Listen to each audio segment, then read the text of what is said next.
Boom, right on top of my head. I was just thinking about seed selection.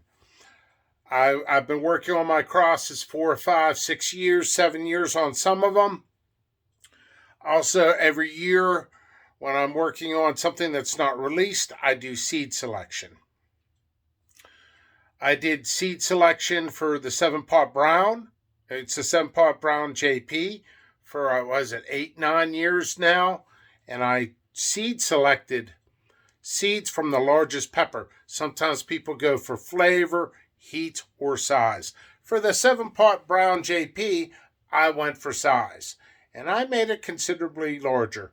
It takes a long time to do that. So seed selection. Also, for my crosses that I've been working on, let's see, it's anywhere from 40 to 60 plants per season I've been growing of those. The Bain strain peach is a cross from my good friend Kevin Bain.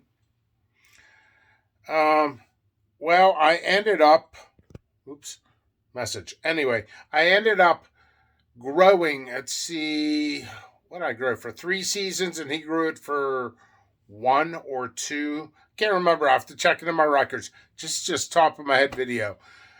I ended up growing, I think it was 35 plants on an F3. I think it was released on an F4.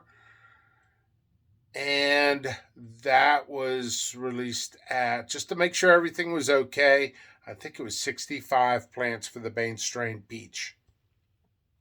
So, seed selection, you got to grow a lot of plants. You got to grow a lot. And that's what I do. I take a lot of pride and joy, and you got to isolate. People are like, if it's not stable, why do you isolate? That actually sounds like Bullwinkle. Anyway, because if not, it's going to be worse, because it's going to cross and then cross and cross. Not necessarily, but it could. You always take precaution. You do the best you can. And don't ever let anybody criticize you for doing the best you can. Most people don't isolate. Most people don't seed select. And you got to grow a decent amount of plants to seed select. That's a little tip on seed selection.